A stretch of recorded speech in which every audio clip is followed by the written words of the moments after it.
Hi, I'm Heather Borden-Hervé from Good Morning Wilton. This video is about how Wilton sets its budget and tax rate every year. Every spring, town officials propose a budget for the next fiscal year. How much you pay in taxes depends on what the town budget will be. If you want to say in what you're willing to pay in taxes, here's what you need to know.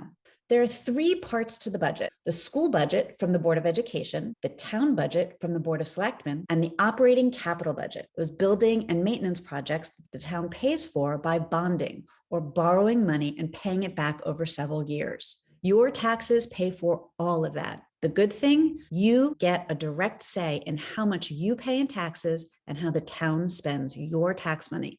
Wilton does that through a system of government called a town meeting. Every eligible resident and property owner is a member of the town meeting. Think of it like the town's legislature.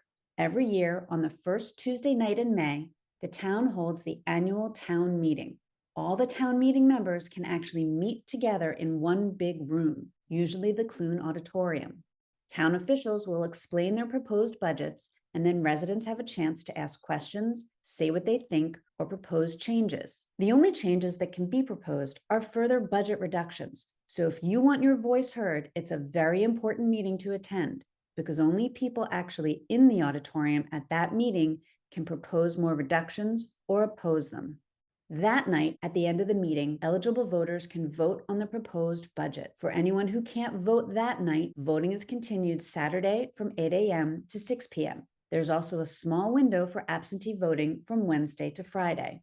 Voters have three choices. Yes, I approve the budget as proposed. No, it's too high, or no, it's too low. There might also be questions on whether you think the town should spend money on specific bonding projects. Those are just yes or no votes. After voting ends on Saturday, all the yes votes are counted and all the no votes are added together. If there are more yes votes, the budget passes. If there are more no votes than yes votes, the Board of Finance will go back and revise the budget based on the numbers of too high and too low votes and bring it back to voters again. Now, here's the big catch. If less than 15% of the eligible voters cast votes, the budget automatically passes, even if more people voted against it. To learn more about what's in this year's proposed budget, you can check out the proposed budgets online.